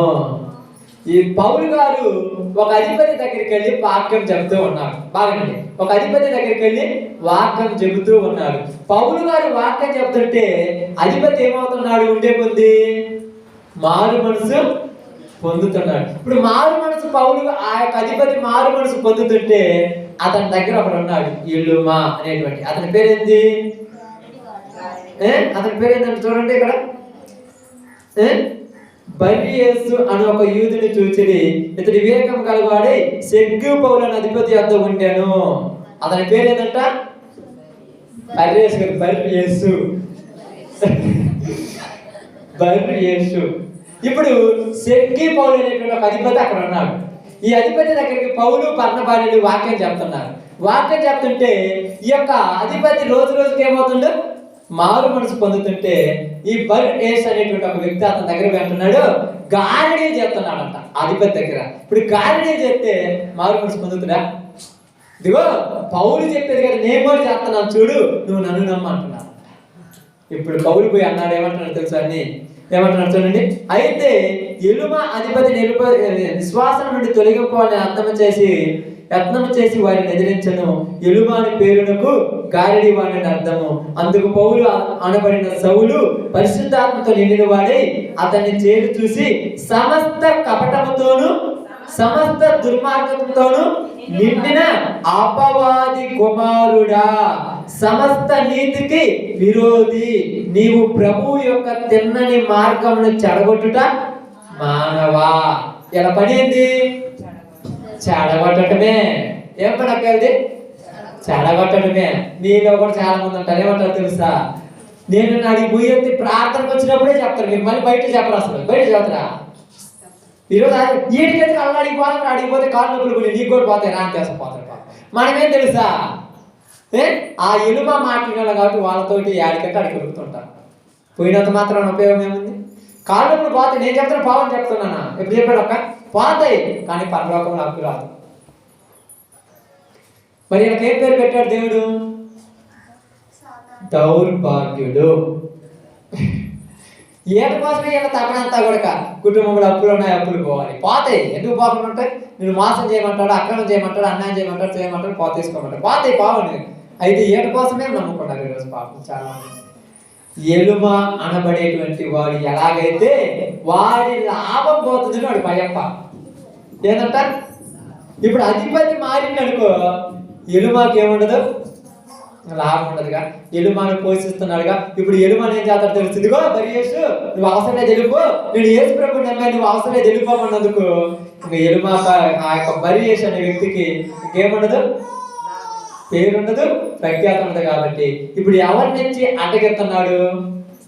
పౌలు దగ్గరికి వచ్చి, పౌలు నువ్వు అలా చెప్పాల్సిన పని నేను చెబుతాను అన్నాడు. ఇప్పుడు ఏమంటున్నాడు? పరిశుద్ధాత్మతోనండి, సమస్త దుర్మార్గముతోను సమస్త కపటముతోను సమస్త నీతికి విరోధి.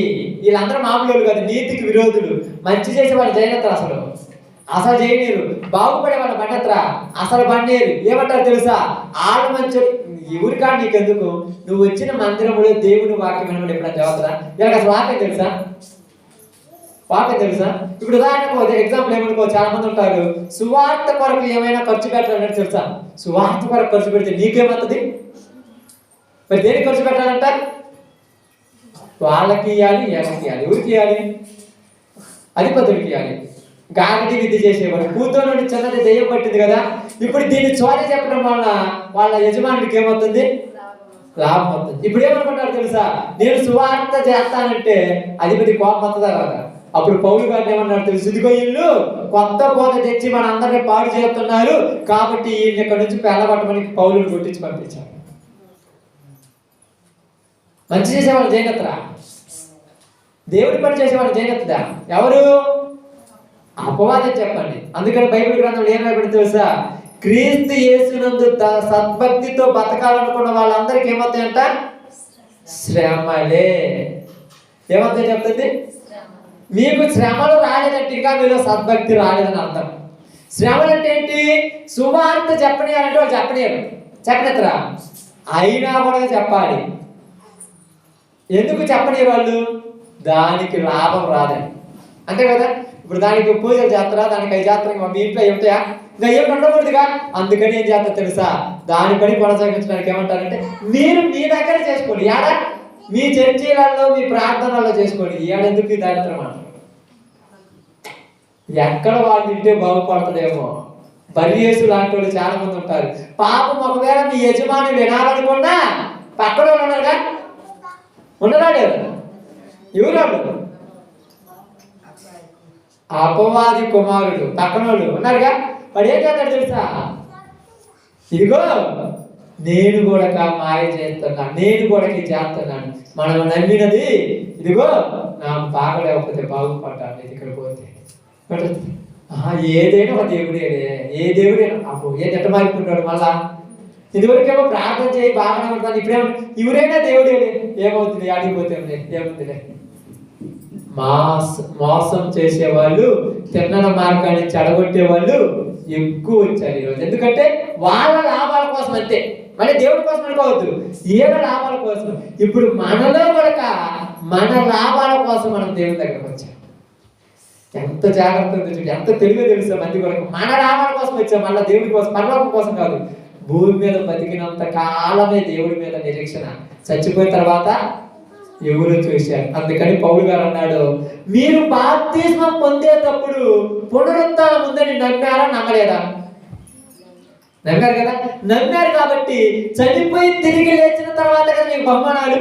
మరి భూమి మీద రావాలంటే ఏటి కోసమా? ఈ శరీరం ఏ రోజైనా పోయేది దీనికోసం కదా ఆలోచించాల్సింది. శాశ్వత కాలం ఉండే ఆత్మ కొరకు ప్రయాసపడాలి. అందుకేమన్నా తెలుసా, శరీరం కంటే దేహం కంటే ప్రాణము గొప్పది కదా. దేహం కంటే ప్రాణము గొప్పది కదా. వస్త్రము కంటే దేహము గొప్పది కదా. ఇప్పుడు వస్త్రాలకు ఇచ్చిన తిలువ దేహానికి ఏమో, దేహానికి ఇచ్చిన తిలువ ప్రాణానికి. అంత బాగుంటుందో తెలుసా. ఇది మనం అనుకుంటుంది చూడండి, బట్టలకి ఇచ్చిన తిలువ శరీరానికి ఏమో. మీకు అర్థమవుతుంది కాదు, మీరు అనుకుంటారు ఎందుకు ఏమయ్యంట. ఏమో ఏం తెలుసా, నీళ్లు పోసుకోకుండా పర్లేదు కానీ కొత్త బట్టలు కట్టాల్సిందే. దీన్ని శుభ్రం అంటే ఇగురింటే అవసరమైతే స్ప్రే కొట్టుకుంటాం వాసన రాకుండా. కొత్త బట్టలు కట్టాల్సింది. అది కట్టకపోతే మనకి కట్టకుండా చచ్చిపోతే ఏమవుతామో. ఇలా పోతే అప్పుడు తెలుసా, చనిపోకుండా చచ్చిపోతే ఊరు కడతారు. ఇప్పుడు ఏంటి, దేహానికి ఇచ్చిన తిరుగు దేనికి ఏమో, ప్రాణానికి ఏమో. ఇప్పుడు ప్రాణం ఊరి చేతిలో ఉంది అంటుంది బైబిల్, దేవుని చేతిలో ఉంది. భూమి మీద ఉన్న అధికారాలన్నీ ఎవరి చేతిలో ఉన్నాయంటుంది బైబిల్, దెయ్యము చేతిలో ఉన్నాయి. ప్రాణం మాత్రం దేవుడి చేతిలో ఉంది, మిగతా అన్ని దెయ్యం చేతిలో ఉన్నాయి. ఇప్పుడు ప్రాణం మీద మాత్రం దెయ్యానికి అధికారం లేదు. అందుకని ఏబుని ఏమన్నాడు తెలుసు, ఏబు దగ్గర పోయినప్పుడు, సాతాను నువ్వు ఏబు దగ్గర పో, ఏబు శరీరం మొత్తమే నీకు అధికారం ఇస్తున్నా, ప్రాణాన్ని మాత్రం నువ్వు ముట్టవద్దు. అందుకని ఏబు శరీరం మీద ఏం పుట్టించింది, కురుపులు పుట్టాయి. ఎవరి వల్ల వచ్చిందంటే దేవుడే పెట్టాడు, కానీ అది సాతాను పెట్టించింది. పెట్టు చూద్దాం, కురుపులు పెడితే నిన్నేం చేస్తాడు, ఏబు దోషిస్తాడు. ఇప్పుడు మనలో కూడా ఏబు లాంటి విశ్వాసం కలిగిన వాళ్ళు ఆడాడుంటే ఏదో కూడా అపవాదం ఏమో తెలుసు. దేవుడు అంటాడు, ఇదిగో నా బిడ్డ చూసావా ఎంత నీతిమంతులుగా ఉన్నాడంటే, నీ బిడ్డకి అన్ని ఇచ్చావు కాబట్టి నేను నమ్మింది. ఇప్పుడు భూమి మీద ఉన్నదాన్ని ఒక దాన్ని తీసే నేను తిట్టుతో చూద్దామంటాడు. ఇప్పుడు నిన్ను పరీక్ష పెట్టడానికి చిన్న చిన్న కష్టాలు వస్తే ఏమంటుంది, దాకా బాగుంది ఏంటి ఇప్పుడు నుంచి నాకు ఈ కష్టం, ఏం ప్రార్థన అన్ని దిక్కులు ఒకటే, ఏంటి ఇక్కడ మారిపోయావు. ఇప్పుడు ఏమంటా తెలుసు, దయ్యము చూసావా భూమి మీద వాడి కోసం వాడు నేను నమ్మింది, పరలోకం కోసం అంత లేదు అందుకన్నాడు. ఇప్పుడు దేవుడు ఓడిపోయావు నీ వల్ల. నువ్వు దేవుడిని ఓడిపించావు కాబట్టి దేవుడు నీకేమని పేరు పెట్టాడు తెలుసా, దౌర్భాగ్యుడా. అసలు నువ్వు నా కాడికి రాకుండా నేను బాగుంటాడుగా. అప్పుడప్పుడు ఏమంటావు తెలుసా, అసలు ఇంట నా కడుపులో పుట్టకపోతే బాగుండు. ఎందుకంటే కనతల్లి చెడ్డ పేరు తెప్పించాడు కాబట్టి. ఇలాంటి పనికి మానాడు ఊరుకుంటున్నాడు. అసలు బిడ్డలు లేకపోయినా బాగుండేది, ఎందుకు పుట్టాడు అనుకుంటున్నప్పుడు. దేవుడు కూడా అదే అంటున్నాడు.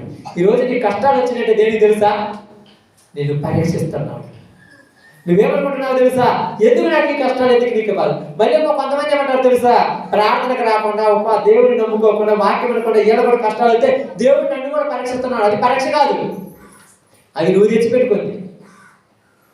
పరీక్ష వేరు, తెచ్చిపెట్టుకుంది వేరు. కాబట్టి ఈరోజు బాగా గురించి ఆలోచించండి. ఈరోజు మీ దగ్గర చిన్న చిన్న సమస్యలు ఉంటాయి బాబు. ఎందుకు బాగుంటే దేవుడే తీసేస్తాడు. అప్పుడు దాకా నువ్వేం చేయాలి, ఓర్చుకుంటే అప్పుడు నీకేం చేస్తాడంట, ఏవుకి ఎంత ఇచ్చాడమ్మా, 2 అంతలు ఇచ్చాడు. ఇప్పుడు నీకు 10 అంతలు ఇస్తాడు. 1000 రెట్లు ఎక్కువ ఇస్తాడు. 1000 రెట్లు ఎక్కువ ఇస్తాడు. ఎక్కడ, పరలోకంలో. ఆ పరలోకం కోసం ప్రభువుని నమ్మాలి కానీ ఈ శరీరాల కోసం నమ్మకూడదు. అందుకని చాలాసార్లు మీకు చెప్పాను, కుటుంబ ప్రార్థన మీరు పెట్టుకునేటప్పుడు అసలు ఏం పెట్టొద్దని చెప్పి నా తప్పనేది వాక్యం పెట్టే చాలు. నా తప్పన మీరు చాలా మంది ఏం చేస్తారు తెలుసా, వచ్చిన వాళ్ళు బో పెట్టాలా, లేకపోతే ఒక మలారం తేవాలి, లేకపోతే ఎక్కడ ప్రార్థన బాగుండదని, పెట్టకపోతే ఏమైనా ఫీల్ అవుతారేమని ఆట భాష పెట్టి ప్రార్థన మానేస్తారు. కాబట్టి ఏ లేకుండా వరకు పెట్టుకుంటే బాగుంటుంది నా తప్పన. ఏ కాడికి వాక్యం అందియాలి. ఎలుమాల అంటూ చాలా మంది ఉన్నారు మిమ్మల్ని అట్టగించేవారు. వచ్చేమంటారు తెలుసా, కనీసం బో కూడా పెట్టవా ప్రార్థన పెడితే అంటే బో పెట్టడానికే, బో అని పెట్టరాదు అంటే ఎలుమాల అంటోళ్ళు వీళ్ళు ఎక్కడోళ్ళు. ఎలుమ అంటే బలియేషు అంటే గారడి వాళ్ళు, బాగుపడే వాళ్ళను బాగుపడే ఊరు బాగుపడే బో ఎందుకు పెట్టాలి? దేనికోసం చెప్పు, ఆలోచించండి. దేనికోసం? బాగుపడే వాళ్ళను బాగుపడనీయటం లేదు. నేటి దినాన్ని కూడా చాలా మంది బాగుపడాలని ఉన్నా కూడా బాగుపడేయటం ఏం చేస్తున్నాడు, ప్రభువు యొక్క చక్కని మార్గాన్ని చెడగొడుతున్నారు. చాలా మంది భూమి గురించి చెడగొట్టే వాళ్ళు ఎక్కువైపోయారు. ఎందుకంటే అపవాదికి శక్తులు ఉన్నాయి. మీరు అనుకోవచ్చు, ఏమన్నా అక్కడికి పోతే వాళ్ళు కూడా బాగుపడతారని నేను ఇప్పుడు అంత దూరం చెప్తున్నాను, బాగుపడతారు. ఇంకా ఎవరు నమ్మినా మీరు అవసరం లేదు. కానీ మీరు ఏం నమ్మాలి తెలుసా, ప్రభు అయిన యేసుక్రీస్తు వారు చనిపోయి మరలా లేచాడు. ఎవరు కూడా అలా చేయలేరు. ఆయనే పరలోకం నుంచేవాడు నమ్మాలి. దీని పరమైన ప్రయాసపడాలి. అందుకని బైబిల్ ఏమంటుంది, కొరింథీయులకు రాసినటువంటి 2వ పత్రిక 5వ అధ్యాయము, అపోస్తలుడైన పౌలు గారు కొరింథీయులకు రాసిన 2వ పత్రిక 5వ అధ్యాయము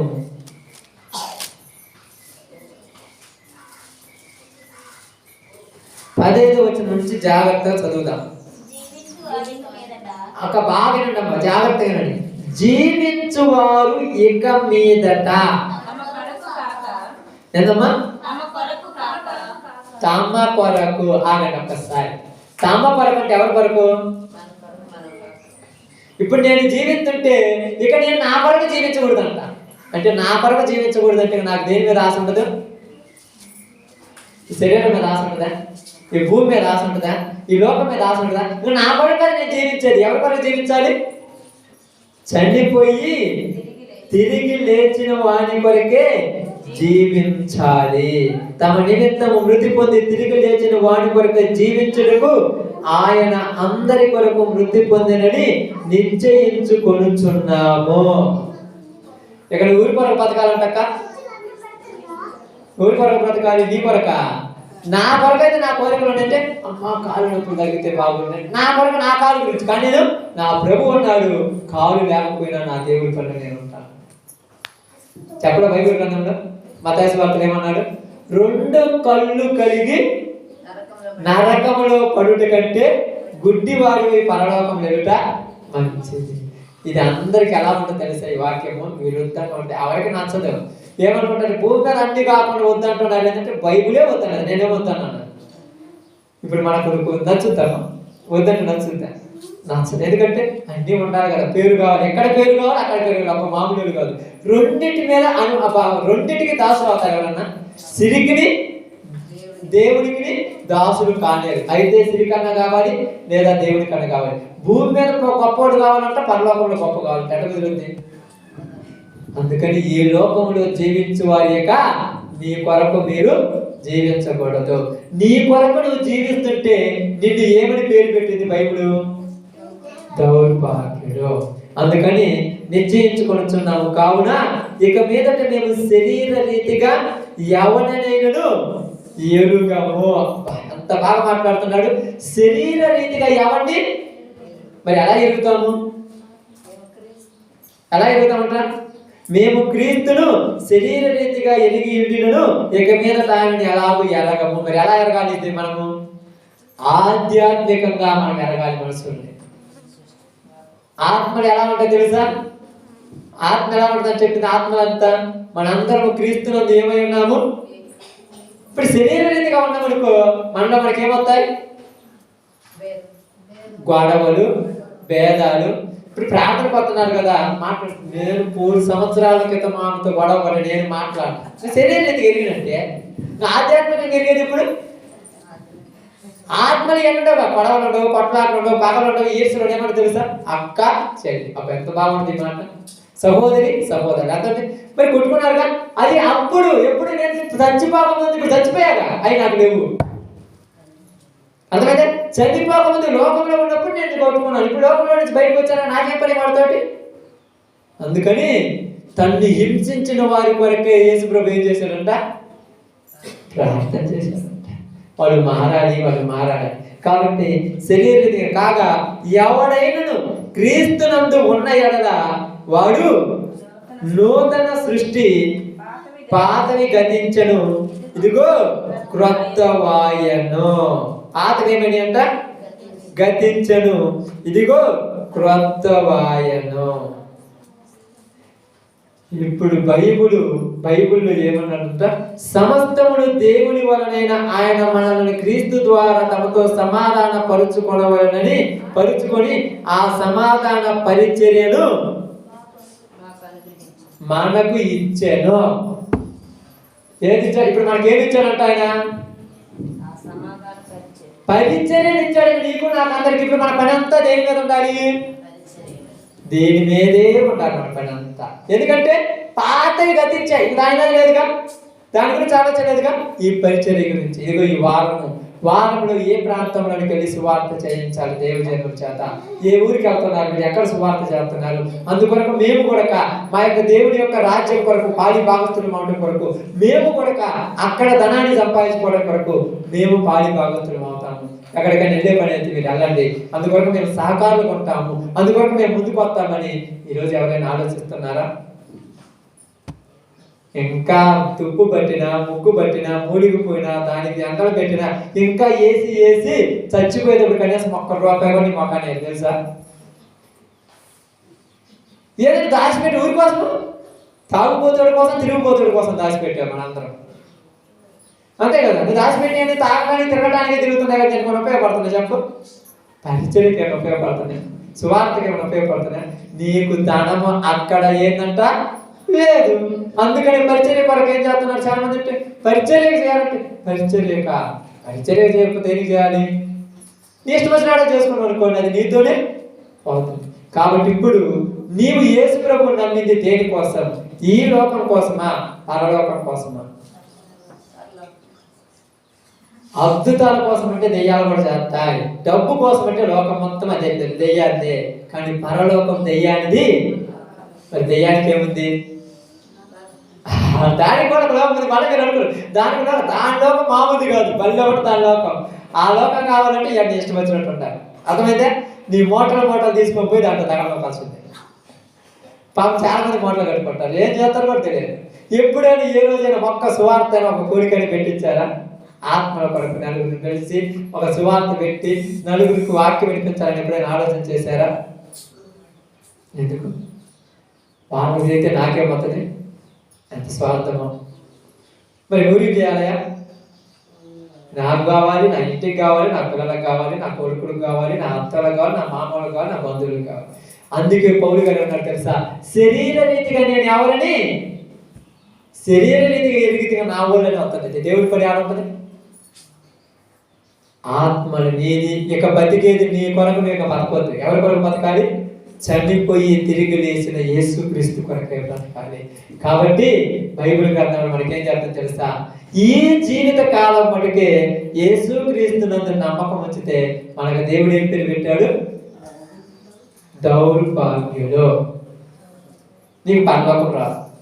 అద్భుతాల కోసం నమ్మిన వాళ్ళు ఉంటారు, కార్యాల కోసం నమ్మిన వాళ్ళు ఉంటారు. శిష్యులు కూడా చెప్తున్నారు, ప్రభు మాకు దెయ్యాల్లో పడుతున్నాయి, మేము ప్రార్థన చేస్తే జ్వరాలు పోతున్నాయి, మేము ప్రార్థన చేస్తే. అరే పిచ్చోళ్ళారా, అవి కాదు ముఖ్యం. మీరు చేసినట్టుగా ఆ మంత్రగాళ్ళు తంత్రగాళ్ళు కూడా చేస్తారు. నేను అనుకుంటున్నావా? గాలి ఇది చేసి సీమను కూడా చేయరా? పిలుపు వచ్చి చేసిండు, ఆయన చేసిండు. మీరు అనుకుంటారా? కానీ ఏం చెప్తున్నారు ఇక్కడ? కానీ మీ పేరు జీవగ్రంథంలో రాయబడి, అది గుర్తుపెట్టుకోండి ముందు. అందుకు సంతోషపడండి అంటున్నాడు. అయితే ఎంతమంది చేసినా కూడా దేవుని కార్యం ఎలా ఉంటుందో తెలుసా? ఒక అద్భుతంగా ఉంటుంది. ఆ ఒక్క మాట మనం చదువుకొని ప్రార్థన చేద్దాం. ఈ ఒక్క మాట చదువుకొని ప్రార్థన చేద్దాం. నిర్గమకాండము 8వ అధ్యాయము 18-19 వచ్చిన చదువుకొని మనం ప్రార్థన చేద్దాం. శకును గాండ్రు కూడా పేలను పుట్టించవలనని తమ మంత్రముల చేత అట్లు చేసిరి గాని అది వారి వలన కాకపోయెను.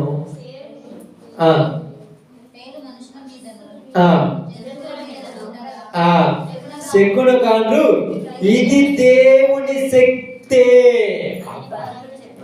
ఇది ఏంటంట? నువ్వు దేవుళ్ళో నిలబడితే, దేవుళ్ళో నువ్వు ఉంటే, నీ ఎదుటిన్న వాళ్ళకు నీ గురించి ఏమర్థమో తెలుసా? నిజంగా వీళ్ళు దేవుళ్ళో ఉన్న వాళ్ళని అర్థం కావాలి, అట్టగానే ఉండాలి. కొన్ని చేస్తాయి, అన్ని చేయలేవయ్యి. కొన్ని చేస్తాయి, మాయలు మంత్రాలు అంతరాలు తంత్రాలు చేస్తాయి, కానీ జీవితాలను మార్చేది దేవుడే. ఈరోజు నీకు ఎలా అన్నావో తెలుసా? నిజంగా యేసు ప్రభువు దేవుడు అంటానికి ఏ మనిషిని చూపిస్తాడురా. ఎందుకంటే మార్చాడు దేవుడు. ఎవరు ఒక మధ్యలో మరేందుకు మన ముందు పెట్టాడు? 7 దెయ్యములు బట్టిన ఏమను యేసు ప్రభు మార్చాడు. కాబట్టి ఆయన దేవుడు. ఒక సమరయ స్త్రీని ఎందుకు మార్చాడు? సమరయ స్త్రీని మార్చిన తర్వాత అందరూ ఏమన్నారు తెలుసా? దేవుని కుమారుడు అనబడిన వాడు ఇతడు. ఎందుకంటే ఇంతలా విచారం చేసే ఈ స్త్రీయే మారిందంటే మంత్రగాలు అంతరగాల వల్ల కాదు, ఇది దేవుడి వల్ల మాత్రం అవుతుంది. ఈరోజు మనము కూడా మారాలి, అప్పుడే దేవునికి విలువ మన వలన. మారకుండా వీటన్నిటి కోసం చేస్తే మనకు దౌర్భాగ్యులు పెద్ద పేరు ఉంటుంది. అక్కడ పోయి ఏం సంపాదించుకుంటావు చెప్పండి? ఇంతవరకు నువ్వు ఎంత ఖర్చు పెట్టావు దేవుని పని కొరకు? అంటే నేను ఏంటంటే మాకు దేవుడి పని కొరకు నీ కుటుంబంలో సువార్త అందించి కానీ, నీ ప్రాంతంలో సువార్త అందించి కానీ, నీ బంధువుల దగ్గర కానీ, నీ రక్త సముద్రులకు కానీ సువార్త తీసుకెళ్ళి కానీ ఎప్పుడైనా ఖర్చు పెట్టావు? ఎప్పుడన్నా మీరే చెప్పండి. మాకొద్దు, సువార్త సేవకులను తీసుకెళ్ళి అయ్యా మా యొక్క బంధువులు అయ్యా వీళ్ళ దగ్గర వాక్యం చెప్పండి, వాళ్ళైనా మారాలని ఎప్పుడైనా ప్రయాసపడ్డావా? మాకేం లేకపోతే వాళ్ళ దాకెందుకు కొరక, వాళ్ళు ఇంటిపోతే మాకెందుకు? అందుకే నిన్నేమన్నాడు? వాళ్ళెట్టుపోతే నీకెందుక? కనీసం ఆ మాత్రం ప్రేమ లేదా? ప్రేమను అలుపుకుంటారు ఒకరికొకరు. అబ్బా అన్నం తినేటప్పుడు మా అక్క తినాలి, మా అమ్మ తినాలి, మా నాన్న తినాలని నోట్లో ముద్దలు పెట్టుకొని తినిపించుకుంటారు ఒకరికొకరు. నరకానికి పోతారు. నా మాత్రం లేదా వాళ్ళకన్నా ప్రేమ? రేపు కాలతారి రాత్రి పగులు కాలిపోతారు కొద్దిగానే లేదా? అందుకే నీకు అంత మాత్రం ప్రేమ లేదు కాబట్టి భక్తుడు. ఈ భూమి మీద మనుషుల కోసం నమ్మదు. మా వాళ్ళకి అయ్యి రావాలి, మా బంధువులకి ఈ కావాలి, వాళ్ళకి ఉద్యోగాలు కావాలి, వాళ్ళకి పిల్లలు కొట్టాలి, ఈ కాదు ముఖ్యము. వాళ్ళు మారాలని నమ్మడి దేవుడు. అప్పుడు వాళ్ళు మారి దేవుడు ఏవి కావాలి అన్ని వాళ్ళకు ఇస్తాడా? ఆయన నీతిని, ఆయన రాజ్యాన్ని వెతకండి, అప్పుడు అన్ని దేవుడు అనుగ్రహిస్తాడు. అవి కాకుండా ఒట్టెట్టు కోసం ఎతికితే నీ కొత్తదా? రాజ్యాల కోసం ఎందుకంటే ఏదో లేదా మా బతుకు బతుకుతున్నామంటే ఏడైతే వాడు రేపు నన్ను అడుగుతుగా దేవుడు మిమ్మల్ని పెట్టి, అందుకు నా బాధ అంట. నేను చెప్పమంటే ఎందుకు చెప్పలేదంటే ఏమైనా ఫీల్ అయినా కూడా చెప్పాలి తప్పదు. అంతే కదా? ఫీల్ అవుతాను ఊరుకుంటూ పోతే నా గది నష్టం, నా ఆత్మ గది. కాబట్టి నువ్వు దౌర్భాగ్యుడివా లేకపోతే పరలోక పౌరుడుగా నీ జీవితాన్ని నువ్వే ఆలోచించుకొని ఆ ప్రకారం ముందుకు నడిచి పరలోకం కొరకు ప్రయాసపడు. ఎందుకంటే దేవుడు మనకి ఏమి ఇచ్చాడని చెప్పాడు? చివరిలో పౌలు గారు ఏమిచ్చాడని చెప్పాడమ్మా? ఏమిచ్చాడన్న దేవుడు మనకు గుర్తుందా? పరిచర్య. ఈ పరిచర్య నీకు ఇచ్చాడు, చేయమని. దీన్ని నువ్వు చేయకపోతే ఊరు చేయాలి. చేస్తారు. ఈ పరిచర్య కొరకు ఇక్కడ ప్రయాసంగా. ఆ పరిచర్య ఏంటంటే తెలుసా? రాత్రి మీకు చెప్పే కదా, పరిశుద్ధుల కొరకు చేసే పరిచర్య. ఆ పరిశుద్ధులు నీ బంధువులు కావచ్చు, నీ రక్త సంబంధులు కావచ్చు, నీ తోబుట్టు వాళ్ళు కావచ్చు, వాళ్ళందరూ కొరకు చేయాలి పరిచర్య. ఎలాగా? వాళ్ళ పెళ్లిలో పోయి అట్టులు కడగటము, వంట వండటము, ఇది చేయటం కాదు. ఈ పరిచర్య కాదు. వాళ్ళకు వాక్యం అందించి, వాళ్ళకు ప్రార్థన చేయించి, వాళ్ళకు దేవుని గురించి తెలియజేసే పరిచర్య జరిగించండి. వాళ్ళు మారితే రేపు పరలోకంలో నీ ధనము మీ వాళ్ళే. అప్పుడు అనుకుంటా, నేను నా యొక్క కుటుంబంలో ఒక్కడిని తెచ్చుకున్నాను చాలు ప్రభు, ఆ సంతోషానికి హద్దులే ఉండవు. ఓకే.